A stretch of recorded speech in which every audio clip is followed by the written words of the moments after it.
একজন পুরুষ যখন মারা যায় তাকে ঢাকার জন্য 3 পার্টের পোশাক বা কাফন ইউজ করা হয়, আর নারীকে 5 ভাগে কেন দেওয়া হয়? কারণ নারীর কোনো বডির পার্ট শো করানো যাবে না। আমার প্রশ্ন, জাস্ট 5টা পার্টেই কিন্তু শেষ হয় না। দেখবেন নারীর লাশের উপরে পুরোটা চাদর দিয়ে ঢেকে দেওয়া হয় যাতে করে কেউ দেখতে না পারে। আচ্ছা, গোদাগাড়ির কাছে একটা প্রশ্ন, গোদাগাড়ির যুবকদের কাছে, মুরব্বীদের কাছে একটা প্রশ্ন। মরে যাওয়া লাশ একজন নারীর লাশ, দুলাভাই যদি এসে বলে আমি আমার শালীকে বড্ড ভালোবাসতাম, শালী আমারে বড্ড শ্রদ্ধা করত, সম্মান করত, আমার শালীর লাশটা আমি দাফন করব, একটা কথা আওয়াজ দিয়ে বলবেন। কোন মুসলমান কখনো শালীর লাশকে দাফন করবার জন্য দুলাভাইকে পারমিশন দিবে? এত আসতে কেন, জোরে বলেন, দিবে? যেই দুলাভাইকে মৃত্যুর পরে লাশটা নামাবে পারমিশন দেওয়া হয় না, অথচ জীবিত থাকা অবস্থায় এই শালী দুলাভাইয়ের সঙ্গে ওপেনলি পাবলিক প্লেসে বাইকের পেছনে জড়ায় ধরে ঘুরে বেড়াতো। আমি ভুল বললাম না ঠিক বললাম? বলেন সবাই। আর একটা প্রশ্ন গোদাগাড়ির কাছে রাখতে চাই। এই প্রিয় বোন আমার, আপনি মরার পরে 5 পার্টের কাফনে জড়িত হলেন, দুলাভাই পর্যন্ত আপনার লাশ দেখতে পারবে না, এটা হচ্ছে আপনার মরার পরের অবস্থা। তাহলে যেই মরা দেহ কেউ দেখতে পারে না, তো সেই দেহ যখন জীবিত ছিল সেই দেহ নিয়ে আপনি কোন লজ্জায় টিকটকে নেচে বেড়ান? এটা আমার জাতির কাছে প্রশ্ন।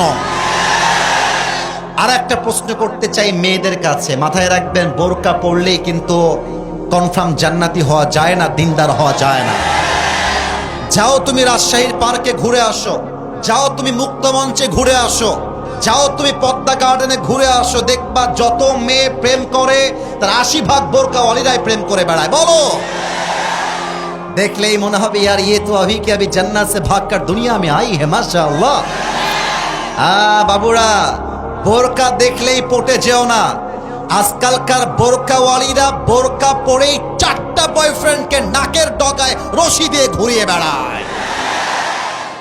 আর কি বলবো দুঃখের কথা, মেয়েরা বোরকা পরেও আজকাল পর্দা করে না কেন? আমি 2টা এক্সাম্পল দিব, আমার কথা রাগ করতে পারবেন না? রাগ করবেন? আমি নাটা শুনতে পাইনি, রাগ করবেন? আমি ইনডিরেক্টলি বলবো, ডিরেক্টলি বলতে এটা বড় লজ্জার বিষয়। আমি ডিরেক্টলি বলতে চাই না, ইনডিরেক্টলি বলছি। আশা করছি আপনারা আমার পয়েন্ট বুঝতে পারবেন। কিছু মেয়ে এমন টাইট ফিটিং বোরকা পরে, যেই বোরকা পরিধান করার পরে তার দেহের সবচাইতে প্রাইভেট অংশ, তার দেহের সবচাইতে সেন্সিটিভ অংশ এতটা টাইট পরে যুবকরা দেখার সঙ্গে সঙ্গে তার চরিত্র নষ্ট হয়ে যায়। ব্যাখ্যা দিতে চাই না, বুঝে নেন, বুঝলে বুঝপাতা, না বুঝলে। সেকেন্ড কথা, মেয়েরা দেখবা বোরকা পরার পরেও এই যে হাতাটা খোলা রাখে।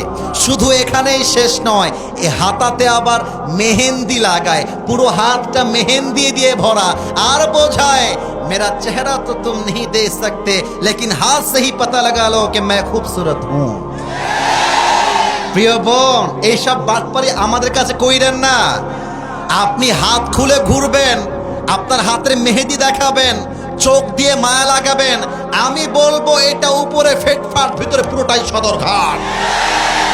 এটার নাম বোরকা হইতে পারে না, এটার নাম পর্দা হইতে পারে না। আরে পর্দা হবে এমন পর্দা, নারীর হাত তো দূরের কথা, নারীর চোখটা পর্যন্ত কেউ দেখতে পারবে না। আল্লাহ মেয়েদেরকে বোঝার তৌফিক দান করুক, পড়েন সবাই আমিন।